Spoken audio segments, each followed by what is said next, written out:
did Baal, Lord of Destruction, represent the true hero's journey in Diablo 2?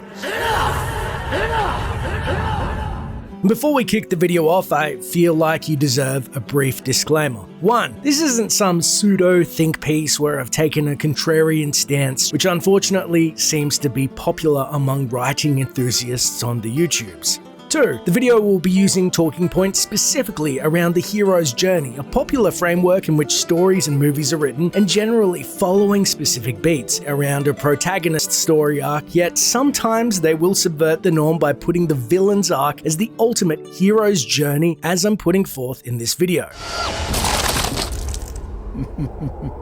Well, it seems your terms are not acceptable.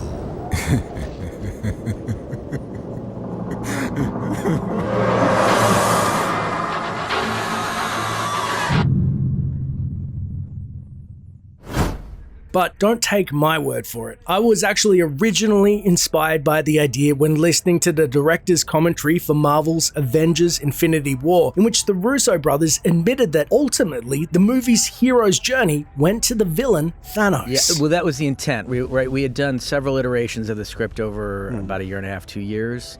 Very early on, deciding to turn it into a sort of smash and grab heist movie, told from the point of view of the lead villain, who's Thanos.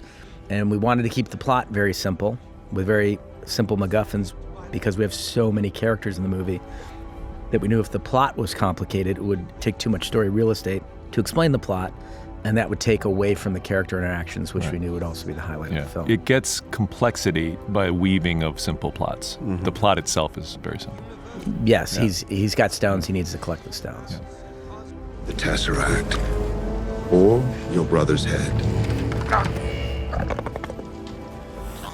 And the concept being, of course, that the movie is told, and we've talked about this, that it's told from the point of view of Thanos. Movie begins with Thanos, movie ends with Thanos. And well, it's his hero's journey. It is his hero's journey. That's the only way we could figure out how to put everybody in the movie. All the major beats of the journey are Thanos beats. Including his ultimate sacrifice.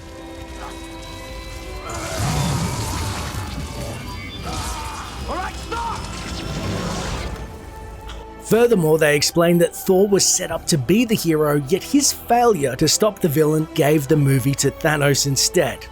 This scene also very heavily kicks off Thor's arc in the film, who arguably may have like the second most complete hero's journey in the movie. I would argue that it correlates, right? And that if Thor much. actually had put the axe in Thanos' head, that the movie would have belonged to Thor. But he did not, so the movie goes to Thanos. Just briefly, before we tackle the Baal question, I feel it's kind of necessary for people new to the concept to explain the hero's journey, albeit in a brief and, let's be honest, somewhat clunky manner. It basically follows a 3-part act that can be broken down into further parts. But to streamline this, let's look at Thanos' own hero's journey in 3 easy beats. 1. The call to adventure or departure. Thanos sets out to find the Infinity Stones due to realizing he could kill half the galaxy and save them from starvation as his people were wiped out, which he explains. 2. Initiation, in which Thanos faces many tests, trials, and tribulations, fighting any and all who oppose him to collect said Infinity Stones. 3. Victory, or return and restoring to order, where Thanos snaps half the universe away, completing his goal and creating a new normal in which he is the victor and can enjoy his new, grateful universe off in the sunset until Endgame comes around. Perhaps I treated you too harshly. So, we've now spent a good chunk of time reviewing what a hero's journey is and a completely unrelated piece of media. But how is Diablo 2 specifically centered around Baal's hero journey versus, say, the heroes themselves? Well, for one, despite their many victories, the heroes, like Thor, fail to stop Baal. In fact, none of the heroes make much more than a brief cameo in the cinematics, as the tale itself of vanilla Diablo 2 are told after Diablo has been defeated by Marius, or as the game director of Diablo 4, Luis Barriga, describes. And then with stories, you heard me talk about how victories aren't clean or guaranteed. This means that sometimes evil wins. After all, this is the IP where you get sent to save the child Albrecht in the first Diablo, and guess what? There's no saving him. This is the franchise where even after you kill the Lord of Terror himself, it's not good enough, and you need to risk your own mortal soul to try to contain him and just fend evil off for one more day. The entirety of Diablo 2 was predicated upon being a day late and $1 short. And we basically want to encapsulate that feeling, put it in a bottle, and just create a whole world with that sense. But there are still a few other main cast in mind that could take the hero's mantle. One being the tragic narrator and tag-along to the Dark Wanderer, Marius himself. Although central to the plot, he too falls victim to the machinations of the Primevals, failing to step through Hell's portal and destroy the Soul Stone, and instead is a casualty. I'm glad this is finally over, Tyrael. Look what the stone has done to me.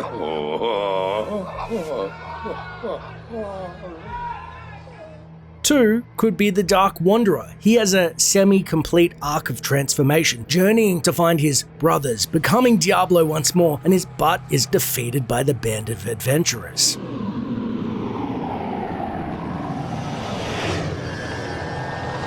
3, the Archangel Tyrael. Although he too intervenes, he was bound and gagged for much of the events of Diablo 2 and unable to intervene directly in its events until Lord of Destruction.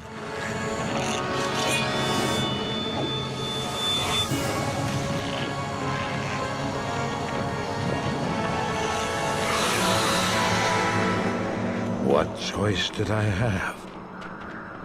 I ran. Oh, forgive me, Tyrael, please. It wasn't my fault. Not your fault. My brothers will not have died in vain.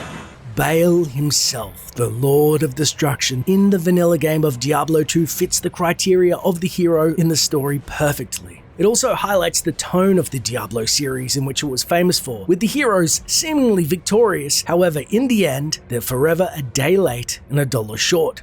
It's shown from the beginning that it was Baal. Marius was erroneously regaling with the tale of his cowardice, Ari destroying the Soul Stone. In his beginning, Baal, once freed, began his call to adventure, traveling with Diablo to free his other brother, Mephisto, and reclaim his Soul Stone.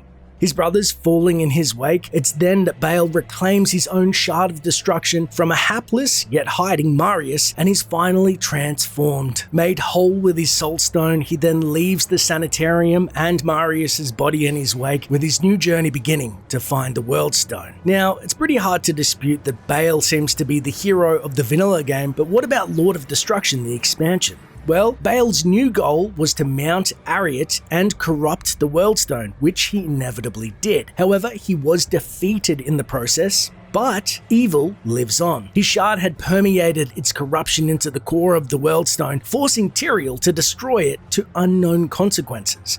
And it's said that the reality-altering shards themselves will be the key to the plot of Diablo Immortal and have unknown effects. So in a larger sense, Baal tipped the tide of the eternal conflict. No single act, bar the birth of mankind and creation of Sanctuary, had put the balance in such disarray, than forcing Tyrael to destroy the World Stone and corrupting it. Although, like Avengers Endgame, where Thanos was relegated again to the villain status quo and subsequently defeated, Baal too was defeated, and it seems like the heroes and even Tyrael were the victor. However, Baal, perhaps just for the briefest of moments, was number one. And who knows what will happen in the future. It's like they say, you can't keep a good Lord of Destruction down forever. No. No, no, no. No. You have done well, Marius. Now I think you shall have your reward.